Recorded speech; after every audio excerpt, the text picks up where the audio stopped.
Eh bien bonjour, voici Serge de Dragon Classics, venu vous présenter aujourd'hui cette Lincoln Mark V de 1977. Je suis venu, elle est en vente actuellement chez Memory Lane et je suis venu l'inspecter à la demande d'un client. Voilà, donc j'en ai fait un long tour de conduite et puis il y a un examen. En même temps d'ailleurs j'en prenais des photos. Et donc voici le résultat de cette inspection. Alors, une voiture extrêmement agréable à conduire, c'est-à-dire qu'elle se conduit comme une Lincoln Mark IV ou Mark V de cette époque. En gros, en fait, elle se conduit comme une Tesla un petit peu, puisque on ne sent pas le moteur, on ne l'entend pas, on ne sent pas les vitesses passer. C'est tout en douceur et précision. C'est extrêmement agréable. La voiture, le moteur se lance bien, il a beaucoup de couple, il monte bien en régime, la voiture suit, il n'y a pas de problème, l'accélération étrangement importante, on va dire, compte tenu de la taille et le poids de la voiture, mais encore une fois, tout en douceur et en silence, extrêmement agréable.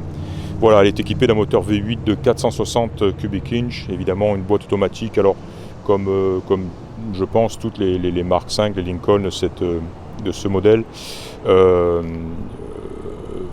vitre électrique, fermeture centralisée, réglage des sièges électriques, etc. Climatisation, etc.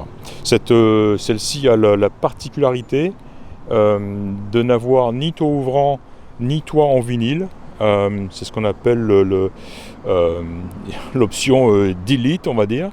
C'est-à-dire que il a été choisi délibérément de ne pas avoir ces options-là. Donc voilà, très rare. Je pense que c'est la première fois que je vois une Mark V sans son épais toit en vinyle à l'arrière, tout du moins de la voiture. Hein. Voilà.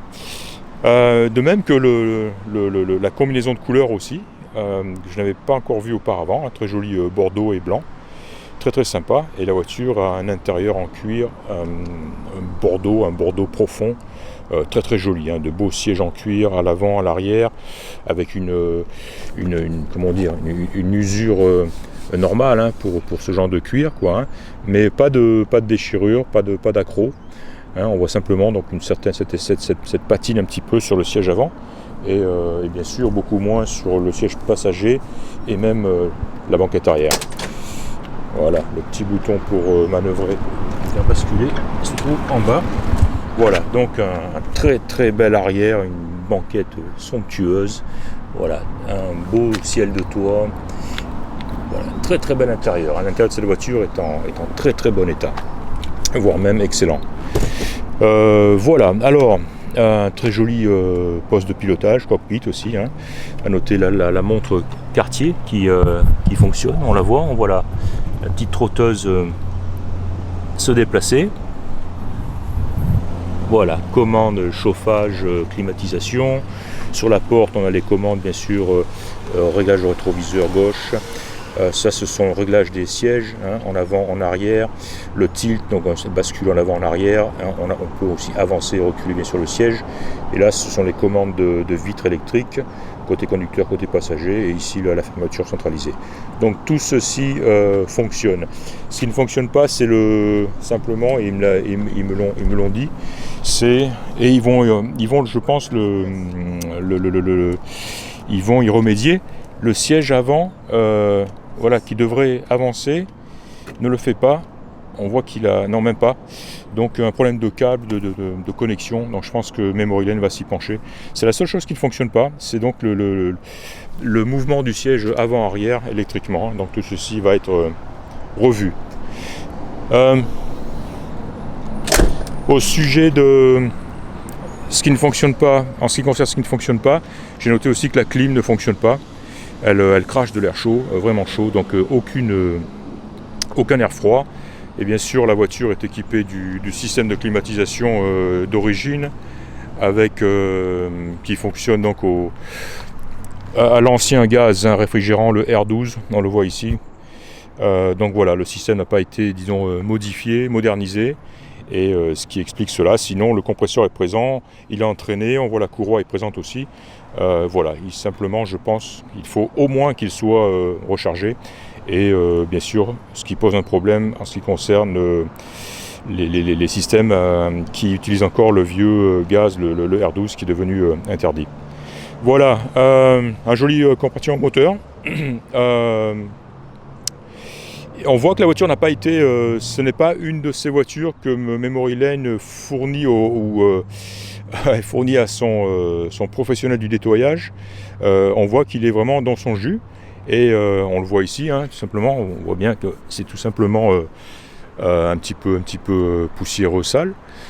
Mais un nettoyage moteur professionnel de ce compartiment moteur aurait un résultat fantastique, c'est-à-dire que je pense que ce moteur aurait l'aspect du neuf ou pas loin. Donc on voit quand même un moteur qui est, on voit justement, ce qu'on voit surtout, c'est l'absence de parties corrodées, de rouille, etc., quoi, hein. C'est très très sec. Ce qui me fait penser que la voiture aussi est très saine et sèche, c'est l'état du coffre dans lequel la moquette est présente toujours, et elle est absolument somptueuse. Elle est dans un état de propreté incroyable. Alors elle est collée, bien sûr, on peut pas aller voir en dessous ce qui se passe, mais je vous assure que quand on la touche, voilà, on sent qu'elle est sèche, elle est propre, et voilà, c'est sain, quoi. Voilà. À noter d'ailleurs le joli joint d'étanchéité tout autour du coffre, qui fait donc tout à fait bien son boulot. Voilà, joli coffre. Tiens, puisqu'on est là aussi, notez, c'est ce qu'on appelle les body fillers, ces parties-là qui sont en fibre de verre, et qui sont tout simplement, c'est du fibre de verre plastique même, hein, qui sont là simplement pour boucher les trous entre le pare-choc et la carrosserie.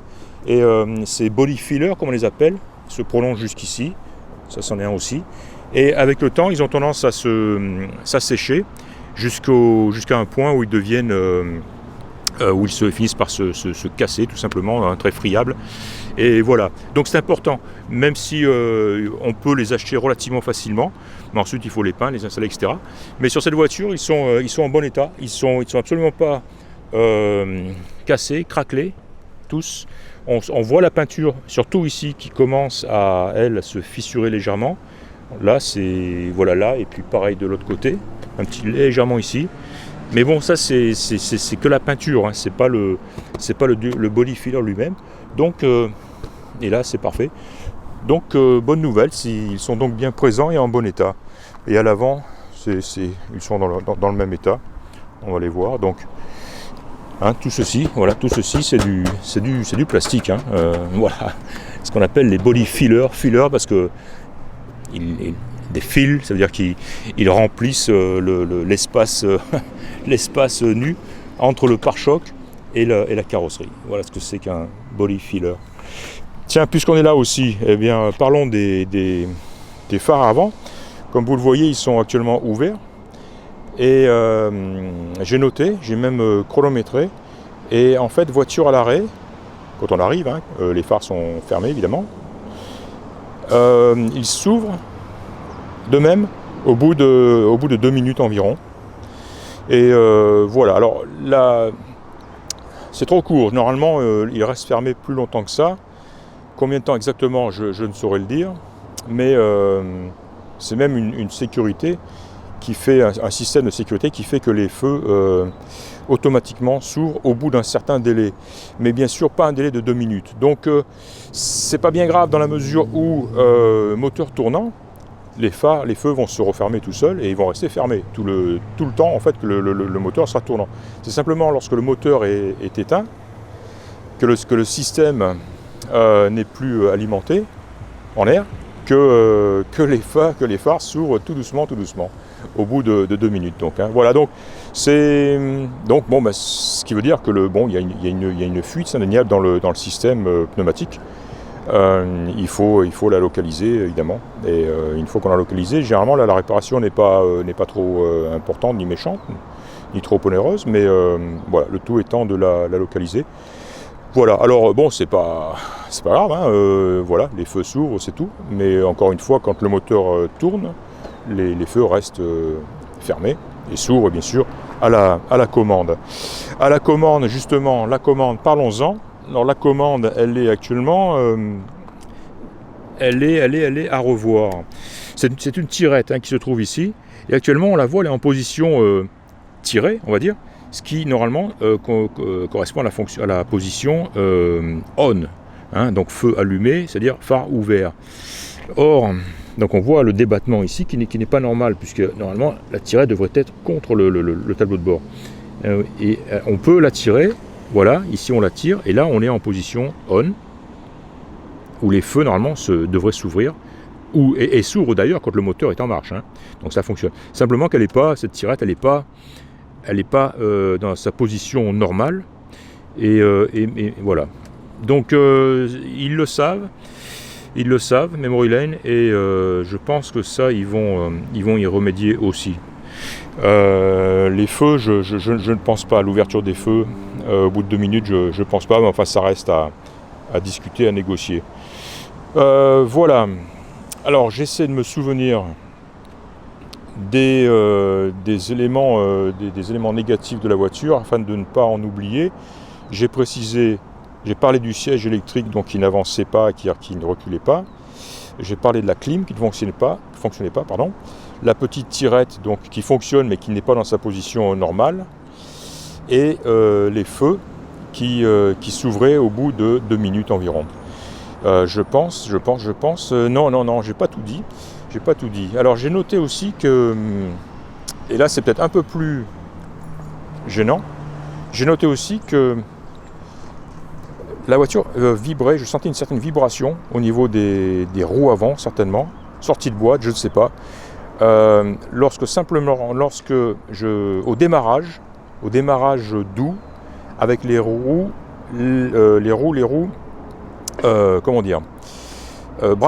braquées ou légèrement braquées dans un sens ou dans l'autre. Alors donc encore une fois, quand on braque les roues et qu'on démarre en première, tout doucement, on sent une vibration qui semble venir de la roue, alors cardan peut-être, je ne sais pas. Petit problème ici. Ceci disparaît totalement dès qu'on est parti, dès qu'on est sur route ouverte, une fois que, dès qu'on roule, on ne sent absolument plus rien. Encore une fois, la voiture se conduit, c'est vraiment un tapis volant. Elle est extrêmement souple, douce, confortable. On n'entend pas de vibration, justement, de cognement. C'est une très très bonne Mark V, sans aucun doute. Simplement donc, au démarrage, vitesse 0, premier enclenché, on accélère. Et si les roues sont braquées à droite ou à gauche, même légèrement, on sent cette vibration, voilà, qui n'est pas normale, sans aucun doute.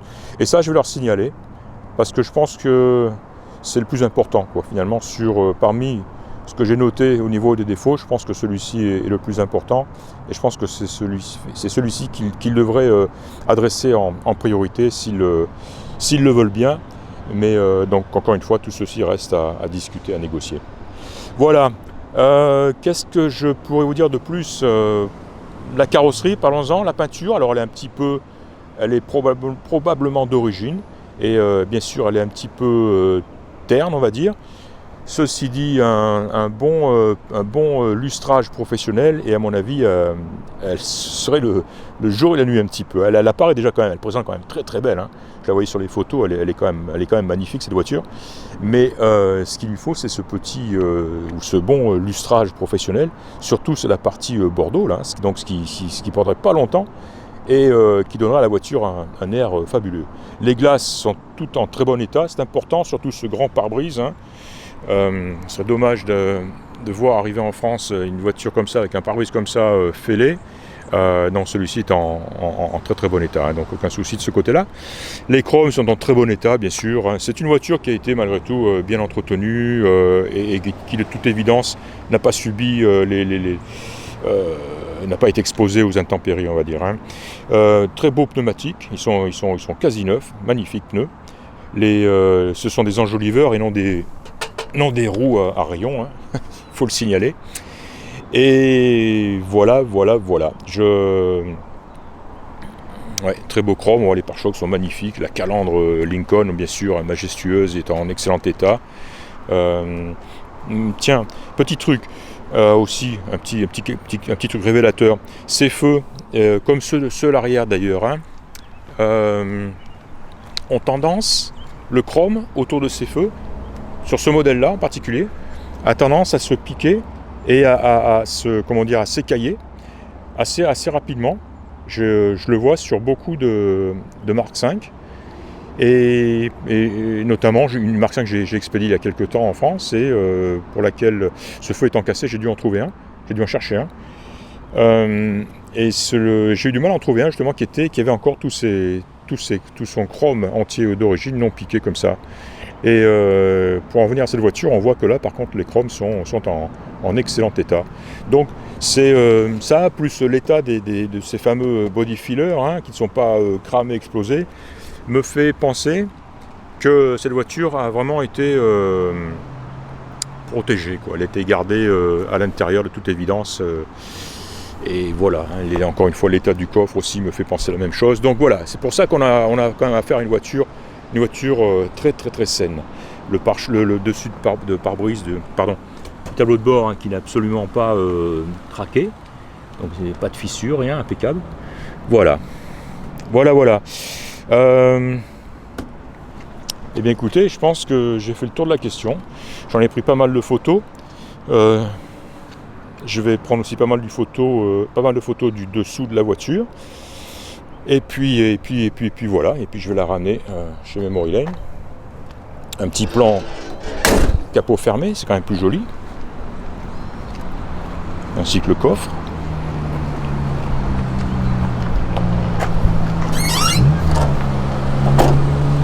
Voilà. Voilà.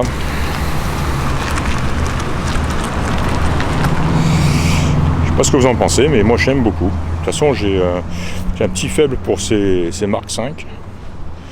Elles sont toutes plus belles les unes que les autres et encore une fois extrêmement agréable à conduire.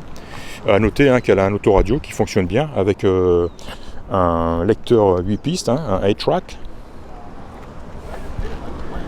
Et je dois même avoir à la maison 2-3 cassettes 8-track, hein, que l'on m'a donné, que j'ai récupéré au fil des années et que je mettrai volontiers dans la boîte à gants de la voiture, si bien sûr elle part en France.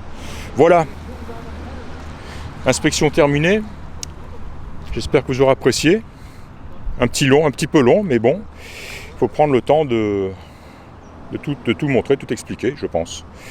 Voilà, c'était donc Serge d'Oregon Classic. Je vous remercie de m'avoir écouté, je vous dis à très bientôt. Au revoir.